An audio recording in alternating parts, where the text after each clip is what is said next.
Non-metallic metal is a very daunting task. It's definitely something that every miniature painter, miniature artist should definitely try, and I feel like this kit is great for that. It only comes with 4 paints, and that's kind of all you need. Now, I don't think this is going to win you any golden demons, but I definitely think this is going to point you into the right direction of non-metallic painting. So first, we're going to start with black red. You're going to cover the entire base area that you're going to be painting gold with that. Afterwards, you're going to go with British khaki. Now, the first mixture is going to be about 25% British khaki and 75% black red. You're going to point that into more highlighted areas. Then you're going to go with like a 50-50 mixture of black red and British khaki into the more brighter areas. You're going to be doing this as the colors go on. After that, you're going to go volcanic yellow. And again, you're going to do a 75 to 25%. And you're going to add that to the highlighted areas.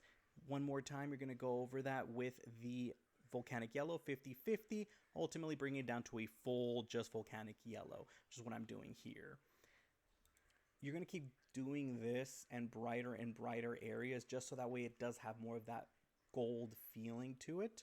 Now, this is definitely a lot cleaner, and this is a chaos unit, so it's kind of funny that he's even so clean.